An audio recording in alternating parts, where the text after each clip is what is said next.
Hi guys, my name is Meads. This is going to be a review for the Playwright Sky variant. We have the War Machine Goddess Rutat's Hobby. And normally they list their items on the web store, but items such as this one, and if you follow Playwright Sky pricing, they went up in price. And it's not as so much in demand in the market as from what I've seen. So this is kind of like a special order, but they do carry it, and you can just go ahead and email them through info@tatsuhobby.com, and that's usually how I contact Tatsu. So here we go. This is quite nice, and when I saw a promo picture of this, it's a little different from the Ironman. Now, unfortunately, I don't have Ironman with me, or I can do a side-by-side comparison. It's in my storage, and I don't want to dig that up. But from what I recall, I wasn't that impressed with the Iron Man. So hopefully this War Machine, and from what it looks like from the promo picture, it looks amazing. So here's the box art. It's quite nice. It's a little different. Usually Player's cards are kind of like grim. Then again, that's mostly of the Batmans I've been getting. So here we go. Let's start the war. I'm ready to win. There we go. The lighting. So that's just kind of taking a look at the box here. And inside it's windowed with magnets. So it's actually kind of bulky. Maybe in a good way. That's actually in a good way. So here we go. We got some info. No, very nice. Alright, let me go ahead and take this out of the box and let's take a look inside. Alright, so out of the box, I normally check what's missing, what's broken. Hopefully none of those, but it does happen. And this armor on the shoulder just popped out, and I can see some glue residuals there, so I might just have to super glue that in place. And it just goes right here. Now, as you move this around, it does tend to bump on the shoulder there, and it pops out. So I need to work on that. Although you can actually open this up like this. You can lower it down, and that will give you enough gap to do this. Another thing that I noticed that I thought I got something missing on this particular figure.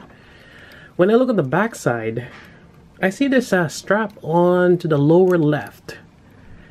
On the right side, it's empty. And I thought, hey, I'm missing a piece here. It turns out that this ammo clip thing here is only on the left, I believe.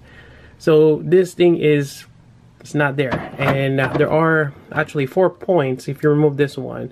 4 mounting points for, you know, the missile pods here. And you got your cannons, the railgun, so you got 2 of each. So we'll put those on a little bit later. Right, so let me go ahead and glue that shoulder on and continue the review. Alright, so to continue the review, we're going to go over some articulation, some details, and let's go with that. So alright, so first off, we get the head here. We got some nice bright red painted on the eyes. I don't think that is, bright red. Kind of similar thing with his chest there, but there is some kind of acrylic on top of that. You can look up, look down, side to side. On the back here, down the neck, sometimes that is an issue, but not a problem on this one, which is good. Alright, now for the shoulder, I've already showed that there is a problem on this side here, on the right. Alright, and again, if you want to move this or out, you have to move the whole joint down. This will give you enough gap underneath that shoulder to lift this shoulder up like so. Otherwise, it's gonna hit that. And it's actually cool that they did this design, because there is a gap there, but as you move the shoulder closer, you're gonna close that gap in. So that's been a problem with the Playwright Sky before, where there's gaps on the shoulder, and just having that extra articulation is just great. Right, so actually let's see what's in there. So there is a ball joint socket right there, and another ball joint here. Interesting, because it really works for this one. Then you got your bicep swivel right there. Then you got your elbow bend, so you can touch his chest. That works quite well. Oh, I wish I have that articulation on some of my Playwright Sky. Now you got this chest here. It's a solid piece. Now you got a little bit of flexible material here. Great for ab crunch, as you can see. Yeah, that is nice. Hardly any gaps underneath, which is great. On the back side, yeah, very nice. I like that. I wish they've made the Iron Man like this to begin with. So great articulation on the mid torso and the waist. On the back side here, these things kind of just move around. I think they're like micro missiles on the back side. This one we can take out. I don't think you can put this on here, but it is another. It's meant for the lower left. But we're gonna take this out since we're gonna attach more stuff in there. All right, so next up, got your legs here. Got that nice ratchet. You can see the joint right there. Go down, then you can do somewhat of a split, halfway, but enough for a generous kick. You got your thigh swivel right there.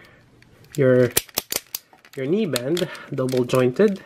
You got a separate knee armor, which is always great. And not too bad of a knee bend. Yeah, definitely that is a nice one. Sometimes this thing is just too elongated and it looks really off, but this time around, I think that is quite nice. You got your ankle joint right here, that nice ratchet. Definitely you want those ratchets on bigger figures such as these. And you can probably move this to the side for a wide stance, or for that matter. Then you got your toe joint. It's just I can see the hinge right there. It's a plastic hinge. Not too bad. Some details underneath. There is a peg. Seems like a peg. I wonder if you can use was there an effect part on the Iron Man? I can't remember now, but there are peg holes here. There's no effect parts on this particular figure set. It will be cool if they've added that, but seems like they give you that option to be able to use that. Now for War Machine, he doesn't use much of his Repulsor Blast, although I think he might have some options to do that. Even have some kind of little things here on the thighs. Whether those are power cells, because he doesn't have the reactor that Tony has on his chest. Interesting. Other than that, let's go ahead and attach this blaster that goes on his forearm. So there's two of this particular kind. Goes first, I believe. Oops. There's two peg holes there. I'm gonna go ahead and attach one. Gotta swivel that in.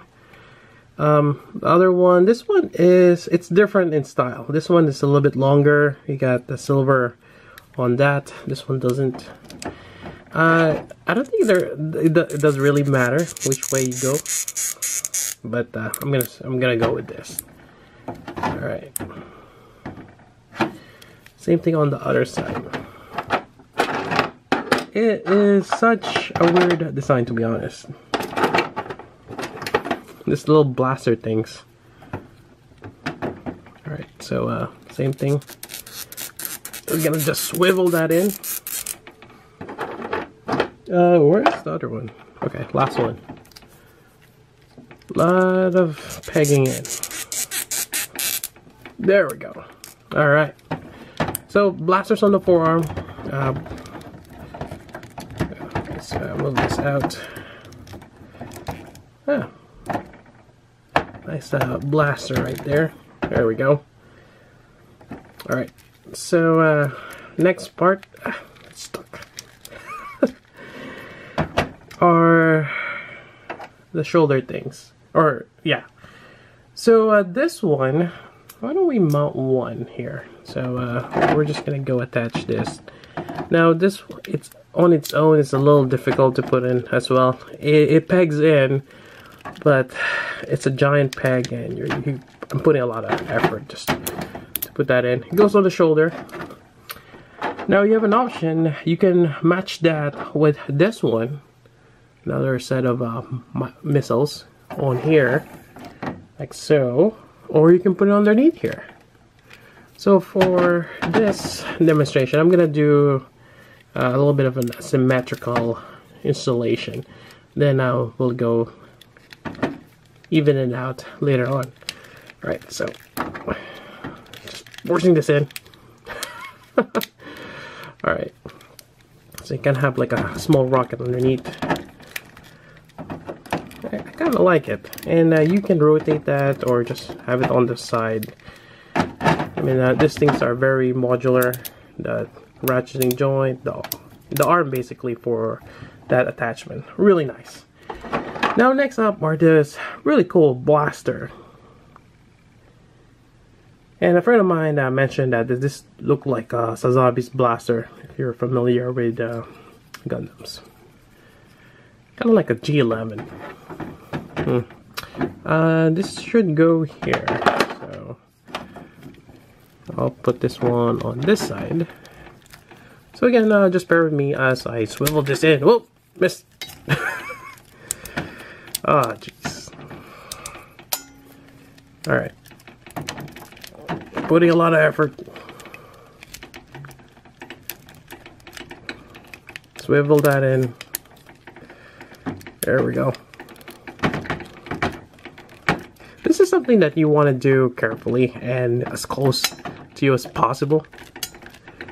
It's kind of hard when I'm reaching over the camera and trying to do this while having a conversation with myself as I do this review. Alright, so this thing, what the heck happened here?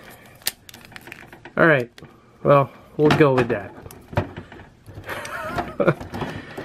And lastly, we got this one here on the side or on the bottom. I'm gonna go ahead and see, that went in quite easily. Oh, almost. Make sure you're careful when you bend the arms. Try not to break it, as I'm doing right now. Yeah, just so many. Alright, I think we go with that. So you got a blaster underneath the lower waist, high up there. So really nice combo here.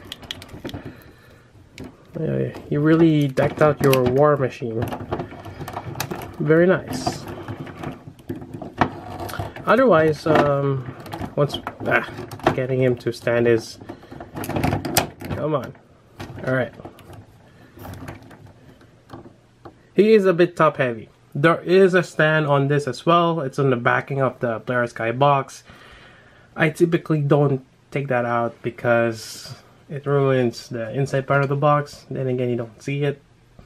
Still, I'll just leave it there for now. But yeah, this is quite nice. Other than that, we have open hands that you can interchange with. So kind of like a Repulsor Blast kind of deal here. But these are the only separate or extra pair of hands to go with this set. And I think that's pretty much it. Other than I can change the configuration and do some posts. So again, this looks amazing. Alright, so here's another configuration. We have the beam cannons on his waist high. Then you have the missiles over his shoulder. Really great. And you have 4 of those pegs. You can mix and match whichever way you want to go. Either have 4, 3, or just 2 of them, or even just 1. But yeah, just a lot of playability. Very nice. And another thing I really like to do with this configuration here is move the cannons over. Let's see if I can do that here. There we go. And it's kind of crazy looking when you have it all of them over his shoulder. So there we go. quite amazing. Now, in terms of Gundam, this actually kind of reminds me, especially with those blasters, of Strike Nor. So for those who are familiar with that particular Gundam, quite great. Let me just do a quick swap, just for those who are curious what it looks like with this particular hand. Swap this out. There we go. So I'm just gonna put that in. There we go. So that's another cool post. Just gonna play around with the feet and legs here. Make sure it's not gonna topple over. But there we go. Very amazing. Anyways, that's pretty much it for the review. Now this is so far the last Marvel Polaris card that I'll be getting. There is Cyclops. I'm not a big fan of Cyclops. We'll see if there is some cool gimmicks that I stumble upon on someone's review that I might think that it's worth picking it up. I might later down the road, or if ever it goes in clearance. But for now, I have to really choose which one I'll be getting. Again, these Polaris cards they're quite expensive, and for me, I really like collecting them. They're really cool figures, especially the ones lately. They're stepping up the game with articulation, and yeah, it just overall they're solid figures as of now. I do have Tetsuya's Harley Quinn. That one is quite expensive, but I just really want to collect 4 of them. I have the Batman, Catwoman, Joker. Now we have Harley Quinn, and I think I'll be good with that. Unless they have Poison Ivy, and we'll see how that turns out. If she looks good, might pick her up, maybe.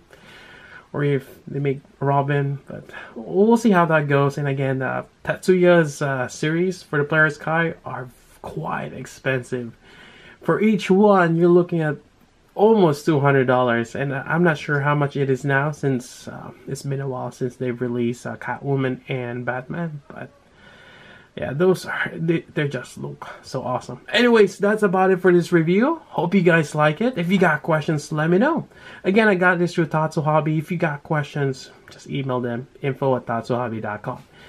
And I think that's pretty much it. Anyways, until then, this is Meads. Thanks for watching.